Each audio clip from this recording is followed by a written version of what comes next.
सवाल उठ रहा है कि क्या यूक्रेन की नई फसल इस बार अनाज ढुलाई का खर्च कई गुना बढ़ा सकती है, क्योंकि अगर उड़ीसा के बड़े बंदरगाहों से अनाज की आवाजाही सामान्य नहीं हुई तो ग्रेन हापर रेल कारों के किराए में 3 से 4 गुना तक उछाल देखने को मिल सकता है।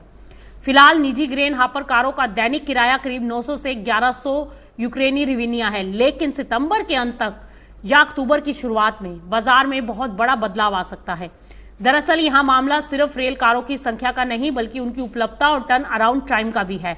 अगर यूक्रेन को अनाज की खेप ओडिशा पोर्ट के बजाय डैन्यूब नदी या पश्चिमी सीमा और यूरोपीय बंदरगाहों के रास्ते भेजनी पड़ी तो परिवहन की दूरी बढ़ेगी, रास्ते में ट्रांजिट टाइम, बॉर्डर क्यू और इंफ्रास्ट्रक्चर की भीड़ भी बढ़ सकती है, जिसका मतलब ये होगा कि एक ही रेल कार पहले की तुलना में कम चक्कर लगाएगा, यानी रेल कारों की कुल संख्या पर्याप्त होने के बावजूद बाजार में प्रभावी क्षमता की कमी पैदा हो सकती है। अब आंकड़ों से इसको समझें तो 2026 की पहली छमाही में यूक्रेन ने रेल के जरिए 17.36 मिलियन टन अनाज ढोया, जो पिछले साल की समान अवधि से 17.5% से ज्यादा है।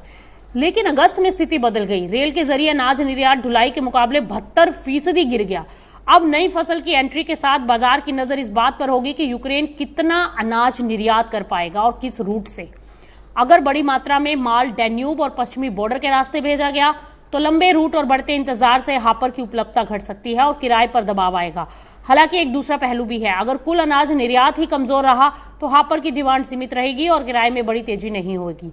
यानी इस पूरे मामले में सिर्फ नई फसल सबसे बड़ा फैक्टर नहीं, ओडिशा पोर्ट की स्थिति, वास्तविक निर्यात का वॉल्यूम और रेल कारों का टर्न अराउंड टाइम ये तय करेगा कि इस बार यूक्रेन के अनाज ढुलाई में कितनी महंगाई आएगी।